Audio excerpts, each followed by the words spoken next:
Добро утро! Още 5 дни. Остават още 5 дни до новолунието и слънчевото затъмнение в Дева. Стискайте зъби.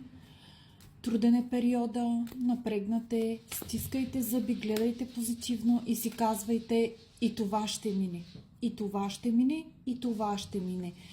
Мислете си, че е за добро, мислете си, че е урок и не предприемайте важни действия, важни решения през този период. Нека да мине 21 септември. Да видим. Аз съм се заредила, правя това четене сутринта, преди работа. Заредила съм се тук с тигрово око, с цитрин. Предстоят ми важни срещи, защото това, че ние сме в тежък период на затъмнения, не означава, че ние не можем да водиме разговори, срещи, каквото сме планирали, абсолютно всичко.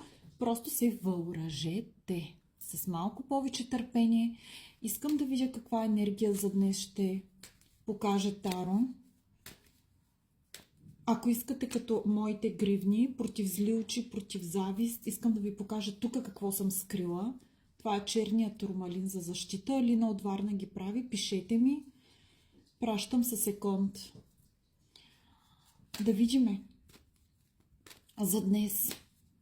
Какво е важно да знаете? Искам да ви кажа, че това четене ще бъде без определен срок, за да може, когато попаднете на него, да има какво да си вземете. Айде да видим.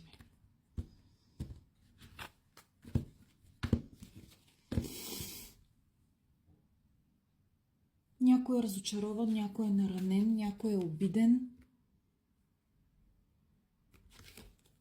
притеснен. Защо ли не се очудвам? Да видим.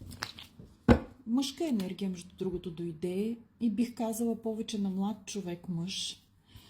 За мъжките енергии ето е най-новата гривна с хематите. Вижте колко е красива, с кръст. С кръст и с хематит, регулираща. Няма такава красота.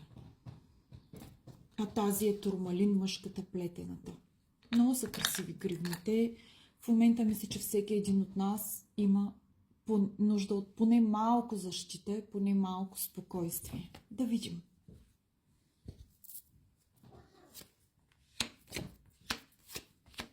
Не се самосаботирайте. Имате възможност, въпреки тежката енергия, да се справите повече от чудесно на работното място. Влизат приходи, може и неочаквани да са, но сякаш вече вие сте си ги заслужили.